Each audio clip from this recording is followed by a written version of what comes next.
Bismillahirrahmanirrahim.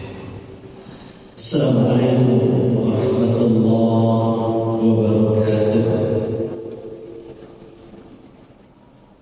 Alhamdulillahil akbar.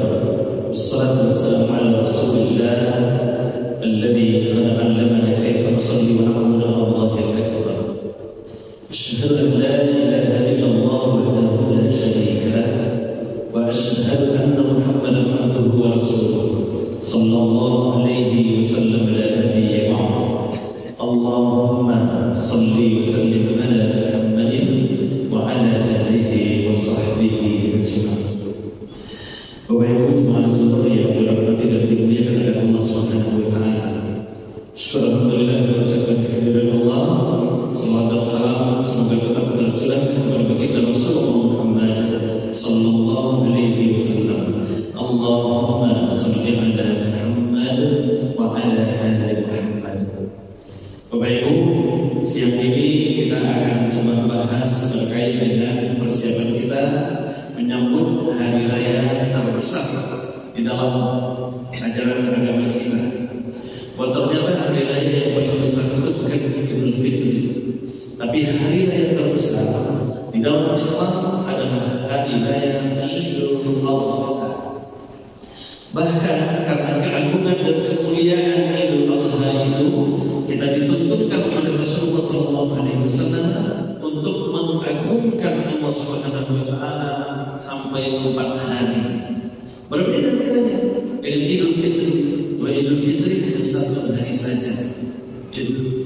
Bapak Ibu jemaah yang dirahmati dan dimuliakan oleh Allah Subhanahu wa taala. Bahkan amalan-amalan yang dilakukan di Idul Adha di bulan Zulhijjah secara umum adalah amalan-amalan yang bahkan paling dicintai oleh Allah Subhanahu wa taala. Itu yang disampaikan oleh Rasulullah sallallahu alaihi wasallam. Bapak Ibu kita yang diberi kesempatan oleh Allah untuk menunaikan ibadah haji tahun ini, kita doakan mudah-mudahan beliau diselamatkan oleh Allah perjalanannya pergi dan pulangnya, dimudahkan oleh Allah segala macam urusan ibadah, dan kembali ke tanah air untuk bersama keluarga dalam status hajjan mabruran, hajjatan mabruran, dan amin ya rabbal alamin. Bagi kita yang di tanah air yang belum diberi kesempatan untuk tahun ini melaksanakan ibadah haji, masih ada peluang bagi kita untuk mempersembahkan ibadah terbaik kepada Allah Subhanahu wa taala. Apa itu? Berkurban tentunya. Maka oleh karena itu Bapak Ibu, selagi masih ada kesempatan, peluang untuk kita beribadah, menunjukkan kurban terbaik kita, mari kita persembahkan kurban terbaik kita kepada Allah Subhanahu wa taala. Bahkan dalam hadis itu Rasul sebutkan amalan yang salah satunya adalah kurban, bahkan lebih tinggi nilainya daripada jihad fi sabilillah. Kecuali jihad fi sabilillah yang menghabiskan harta kekayaan lalu kemudian menghilangkan nyawanya. Pergi berjihad, nyawanya melayang, hartanya habis, barulah sebanding kiranya dengan amalan yang dikerjakan di bulan Zulhijjah ini. Kalau karena itu Bapak Ibu, kita mungkin akan sangat tipis peluang bagi kita untuk berjihad di jalan Allah Subhanahu wa taala dalam makna yang sesungguhnya, dalam makna yang disampaikan di dalam jihad yang berarti perang itu. Tapi Bapak Ibu, kita masih punya peluang untuk beribadah yang bernilai jihad itu. Apa ibadahnya? Berkorban. Karena sekali lagi kepada kita yang diberi kesempatan oleh Allah untuk mempersembahkan ibadah kurban terbaik itu, mari kita persembahkan kepada Allah. Kan sunnah Ustaz, benar. Menurut Imam Malik, Imam Syafi'i, dan Imam Ahmad bin Hanbal, dan ulama-ulama dari kalangan 3 imam mazhab ini, Malikiyah, Syafi'iyah, dan Hanabilah, mengatakan bahwa kurban itu hukumnya sunnah. Sunnah muakkadah. Sunnah muakkadah itu apa? Ma yaf'alu bihi Rasul sallallahu alaihi wasallam wa yudawim 'alaiha. Yang dilakukan oleh Rasulullah sallallahu alaihi wasallam dan tidak pernah ditinggalkan, selalu didawamkan oleh Rasulullah. Artinya apa? Mulai dari kurban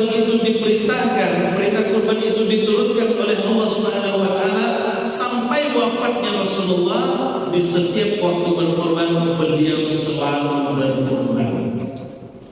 Bahkan dalam sebuah riwayat disebutkan Rasulullah itu bahkan mewajibkan kepada diri beliau. Apa kata Rasulullah? Ada 3 amalan yang wajib atasku, walakin tatabbur lakum, tapi sunnah bagimu. Apa 3 amalan itu? Salatul duha, wa salatul witir, wal udhiyah, dan berkorban. Salat duha, salat witir, dan berkorban. Artinya apa? Rasulullah mewajibkan kepada diri beliau sendiri untuk berkorban ini. Walaupun kemudian ada kalimat lanjutannya walakin tatabbur lakum, tapi sunnah bagimu, kata Rasulullah. Poinnya Bapak Ibu bukan pada kalimat sunnahnya itu. Poinnya apa? Mestinya pada kalimat kenapa Rasulullah SAW mewajibkan kepada diri beliau. Ini menunjukkan betapa kurban ini nilainya sangat tinggi di sisi Allah Subhanahu wa Ta'ala. Kepada siapa perintah kurban itu dibebankan? Siapa mukallafnya? Siapa orang yang memikul beban perintah kurban itu? Maka disebutkanlah oleh Muhammad bin Ibrahim bin Abdullah Al-Tuwaijiri dalam kitab beliau Mukhtasar Fiqh Islami fi Dawil Quran wal Sunnah. Apa kata beliau? Kurban itu sunnah muakkadah ala kulli muslimin hayyin qadirin alaiha. Kurban itu hukumnya sunnah muakkadah bagi setiap muslim, hayyin yang hidup, qadirin yang mampu. Setiap muslim yang hidup dan mampu. Nah, ini sekaligus mematahkan kebiasaan sering terjadi Bapak Ibu, mohon maaf, kebiasaan masyarakat kita yang berkorban atas nama orang yang sudah meninggal. Pertanyaannya, apakah boleh orang yang sudah meninggal didaftarkan jadi peserta kurban? Kalau pertanyaannya boleh atau tidak, jawabannya boleh. Boleh, silakan daftarkan. Tapi bagaimana sebaiknya? Sebaiknya tentu orang yang masih hidup. Sebaiknya tentu orang yang masih hidup. Kenapa orang yang masih hidup? Karena yang pertama, beban hukum itu berlaku di pundak orang yang hidup. Yang disuruh menjalankan agama itu orang hidup. Yang disuruh sholat, disuruh puasa, disuruh berzakat, disuruh baca Al-Quran dan segala macamnya. Yang disuruh melaksanakan amaliyah itu orang hidup. Maka selagi hidup manfaatkan uang itu.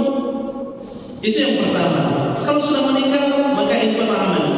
Kata Rasulullah di hadis Muslim 1351 itu. Terputus, tidak ada lagi beban kalau sudah meninggal. Itu alasan yang pertama. Yang kedua alasannya Bapak Ibu, kenapa orang yang masih hidup yang didaftarkan jadi peserta kurban? Dalam pelaksanaan kurban itu ada syarat ketentuan yang berlaku. Ada aturan-aturan yang ditetapkan yang ditentukan oleh Rasulullah. Apa contohnya? Contoh Bapak Ibu, berkorban itu disunnahkan menyembelih sendiri. Orang yang sudah meninggal tentu tidak mungkin itu. Bahwa kami pun yang masih hidup juga tidak mungkin, Ustaz, karena sudah ada panitia yang akan menyembelih, ada al-wajud yang kami datangkan untuk memotongnya. Oke, tapi masih ada sunnah kita lagi. Apa sunnahnya? Disunnahkan menyaksikan penyembelihan hewan kurban kita. Maka aku khawatir Bapak Ibu, kalau orang yang meninggal didaftarkan jadi peserta kurban, berikut diimbauan dari panitia kurban, Bapak Ibu peserta kurban kelompok yang ke-20 silakan hadir ke lapangan hewan kurbannya akan kita sembelih. Hadirlah dan saksikanlah penyembelihan hewan kurbannya. Yang pertama Abdullah almarhum di Bojong Lapangan besok. Ingin menyaksikan hewan kurbannya tidak kecil. Nah, artinya apa? Itu tidak mungkin. Itu tidak mungkin.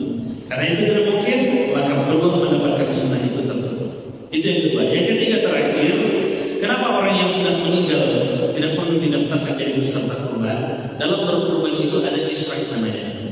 Isyrak itu, isyrak pakai kaf di belakangnya. Kalau pakai qaf, salat isyrak di pagi hari.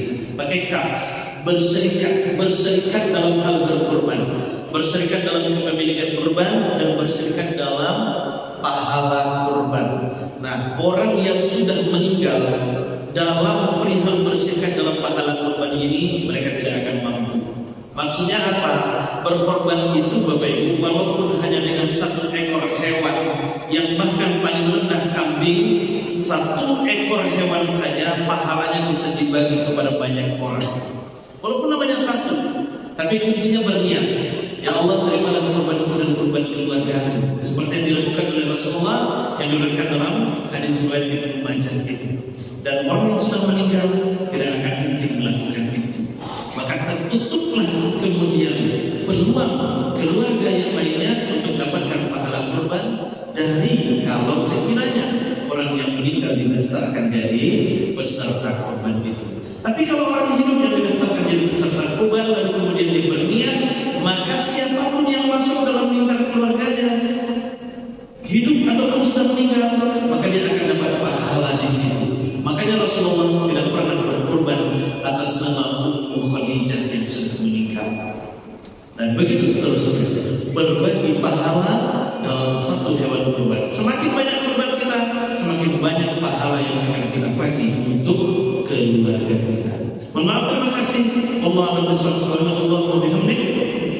Asyhadu an